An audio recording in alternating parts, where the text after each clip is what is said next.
ሰላም ውድ የእውቀት አድማስ ቤተሰቦች ሰላማችሁ ይብዛ። እንዴት ናችሁ? በዚህ ቻናል አማርኛ፣ እንግሊዘኛ፣ ሂሳብ እና ሌሎች ትምህርቶችን በኢሞ፣ በቴሌግራም፣ በዋትሳፕ እና በጉግል ሚት እያስተማርን እንገኛለን። ስለሆነም ፕላስ 251ን እያስቀደማችሁ በ978 40 92 73 ደውላችሁ በመመዝገብ በቀጥታ መማር ትችላላችሁ። ዛሬ ይዤላችሁ የመጣሁት እንደተለመደው አረፍተ ነገርን መመስረትና ማንበብ ነው የሚሆነው። ሁላችሁም ሀሳባችሁን ሰብስባችሁ ደብተርና እስክሪብቶ ይዛችሁ እንዲሁም ቪዲዮውን እያቆማችሁ በመጻፍ ተከታተሉኝ። ወደ ክላሳችን ሳልፍ ዓለም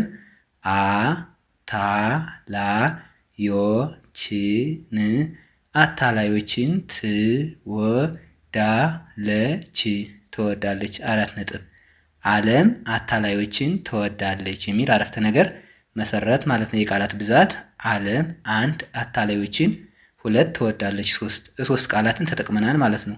በአንድ ላይ ስናነብ ዓለም አታላዮችን ትወዳለች የሚል ሙሉ ሀሳብ ያለው አረፍተ ነገር መሰረት ማለት ነው። አባቴ ማስመሰል አይወድም። 4 ነጥብ። አባቴ ማስመሰል አይወድም የሚል አረፍተ ነገር መሰረት ማለት ነው። የቃላት ብዛት አባቴ 1፣ ማስመሰል 2፣ አይወድም 3። 3 ቃላትን ተጠቅመናል ማለት ነው። በአንድ ላይ ስናነባቸው አባቴ ማስመሰል አይወድም የሚል አረፍተ ነገር መመስረት እንችላለን ማለት ነው። ኃይሌ እናቱን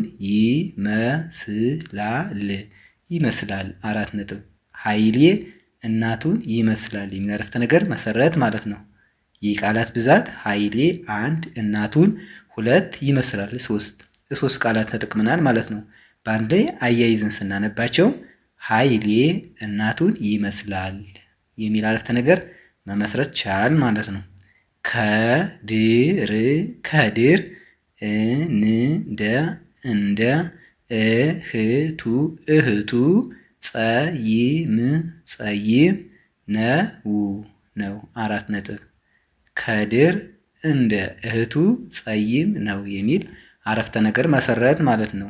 የቃላት ብዛት ከድር 1፣ እንደ 2፣ እህቱ 3፣ ጸይም 4 ነው 5። 5 ቃላትን ተጠቅመናል ማለት ነው። በአንዴ ስናነባቸው ከድር እንደ እህቱ ጸይም ነው የሚል ይሆናል ማለት ነው።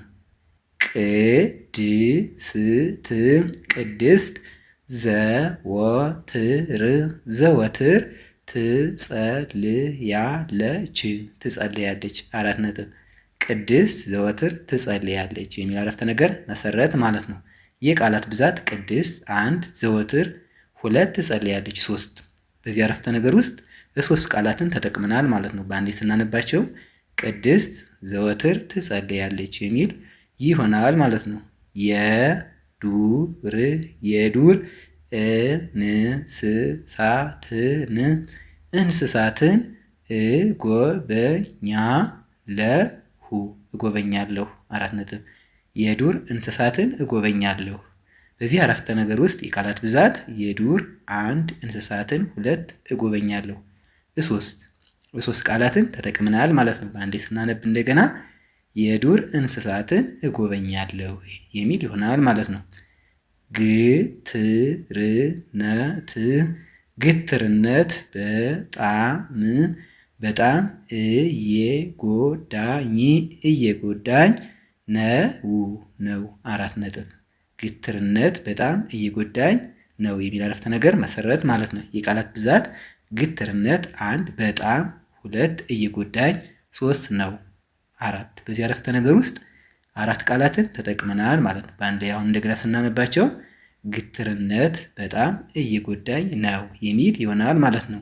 የዛሬ ክላሳችን ይህን ይመስላል። ቪዲዮውን እያያችሁ ላይክ፣ ሼር፣ ሰብስክራይብ በማድረግ ቤተሰብ ሁኑ። መማር የምትፈልጉ ስልካችን ከቪዲዮ ታች ስለምናስቀምጥ በኢሞ፣ በቴሌግራም፣ በዋትሳፕ እና በጉግል ሚት ደውላችሁ በመመዝገብ በቀጥታ መማር ትችላላችሁ ማለት ነው። በቀጣይ በሌላ ክላስ እስክንገናኝ ድረስ ሰላማችሁ ይብዛ። ሰላም ሁኑ። ቻው